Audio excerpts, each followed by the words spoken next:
What in fact? Jim Keithley back inside the indoor golf studio once again. We're actually back inside all week. The weather's been so nice. We've been outdoors doing some teaching, but we're back inside, and I'm here to answer another question. And it's a really good question. It's one that I could probably speak an hour on, but we'll try to keep it as simple, as sweet as possible. But the question is, Jim, what is the role of the left hand and the right hand for a right-handed golfer at impact? So what roles do the hands play at impact? Like I said, it's a doozy, so let's dive deeper into it. Let's come back and talk about it. Okay, so let's talk about the roles of both the left hand and the right hand for a right-handed golfer, more specifically at impact. So what do we see most golfers do? The majority of the golfers, their hand or wrist conditions at impact are highly flawed. We've talked in previous videos about making sure that we have a neutral grip. So that we'll go off the assumption that our hands are on the grip properly. I'll get a little bit closer to the screen. Don't put that down just a little bit. Maybe that'll help. So what do we see most golfers do at impact? So by the time that their arms, their body, everything gathers and collects into an impact position, we see most golfers with the impact position that looks like this. Now, what am I talking about? I've got a lead or left hand or wrist condition that's extended. Okay, now what is extended? If this is flat, that would be an extended left wrist, which adds loft to the club. And then the right hand would be doing just the opposite. If the left is extended, the trail or right would be flexing. Okay, so we see impact positions that look like this.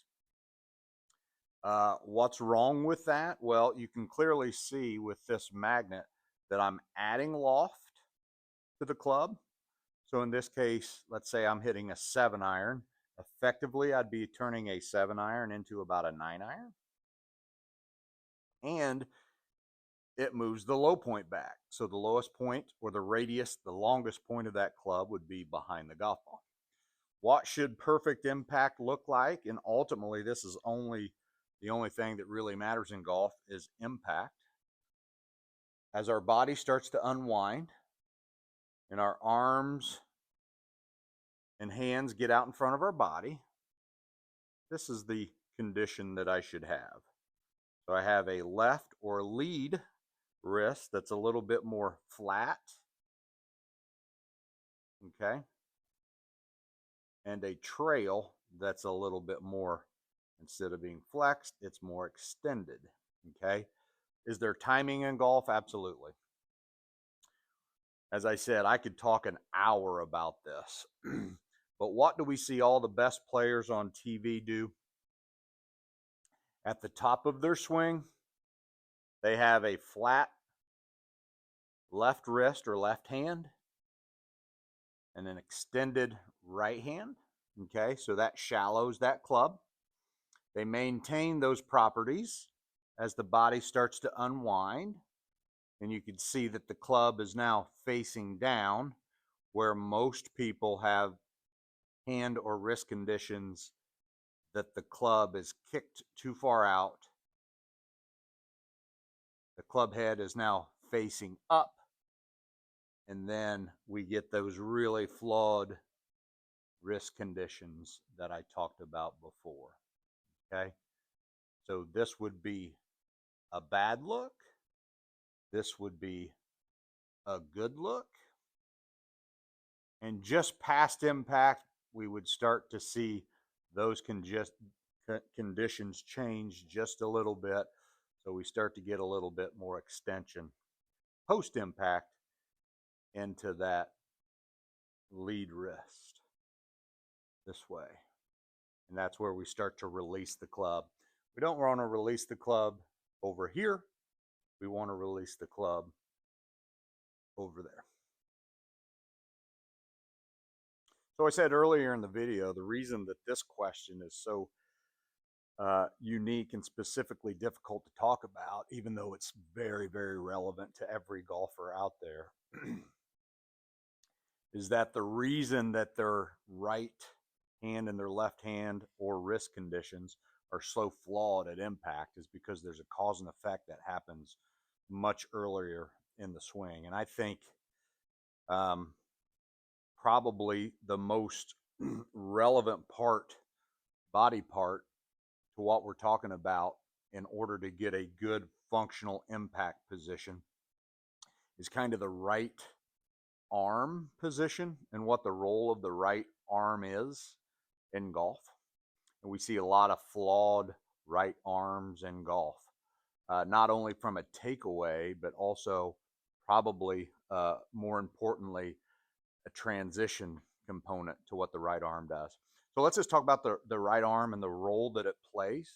I'm going to do a couple different vantage points here, but at an address position, the right arm should have just a little bit of flexion in it. We talked about this earlier in a video. We don't want that trail arm to be too high. That gets our shoulders to pitch too much to the right. We want just a nice, soft right arm, okay? And that gets our shoulders in position. And if I show you from this vantage point, as we begin the takeaway, okay, I like to see our elbows maintaining about a 6-inch separation. And by the time my hands clear my trail thigh, so about right there, okay, then I really like to see this right arm start to soften and bend, okay?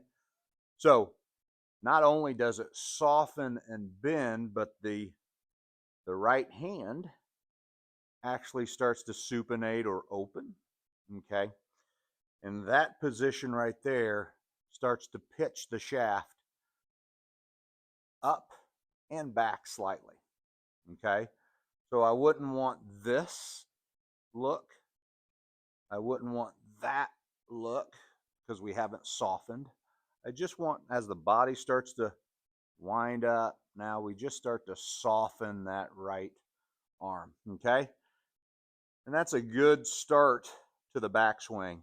Now, here's what we see more times than not. By the time we get to the top, what does this right arm and right wrist do? The majority of golfers do this. Now, what did I do? I took my right hand, and here's what stinks about golf. Most right-handed golfers are right-handed in everything that they do. So that right arm, right hand, right shoulder is their power source. And they feel the need to create speed at the top of their golf swing with that right hand. Okay, and that's a hard thing as a teacher to take away. But we don't want this right arm working this way and that right wrist pressuring against that shaft like that. So at the top, the role of the right arm is to be very passive. And the downswing, because at some point all golf is transitioning a backswing, and we turn a backswing into a downswing. And that is milliseconds of time that's happening right here. That's so important. So we've got a soft right hand. As our hands just clear our trail thigh, it softens and bends. Our trail wrist does what? It doesn't flex, it extends back. So there's that beautiful 45-degree position that we talked about in an earlier video. And then from here, the body just starts to unwind. And that right arm, right wrist is just along for the ride. And we see that that club shaft is still somewhat external, not internal. I'm going to show you bad version, good version. Now everything's lined up. Now we can just continue to rotate, maintain that extended right wrist into that perfect impact position that we talked about earlier. Okay? So all golf is figuring out, this is the oversimplification of golf. It's the kindergarten version of golf. Figuring out where a balance point of any golf club is. I've tagged it with a little piece of tape there that you can see. I've said this in earlier videos. If this piece of tape, by the time that club reaches parallel, gets on this side of the hands, we're in trouble. Because this right arm straightens and we lose those wrist conditions. And you can see that tape is now way over here. And then if I continue to rotate, and I'll show you now, there's that bad impact position compared to rotate down, better impact position.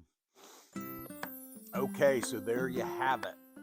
Wow, what a great question, but it is a difficult question to answer, certainly in a 5-minute video. There's so much nuance that you need to be aware of in reference to right hand, left hand, and wrist conditions.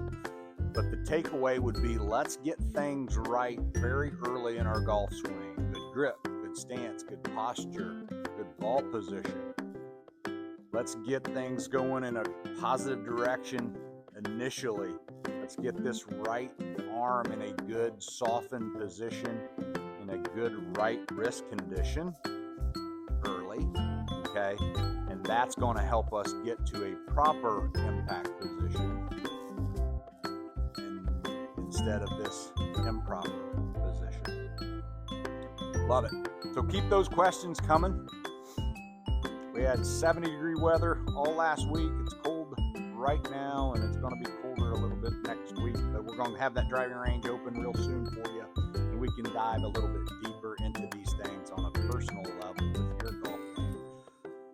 So reach out to either Bradley or I, and let's get a one-on-one conversation going about some of these pieces.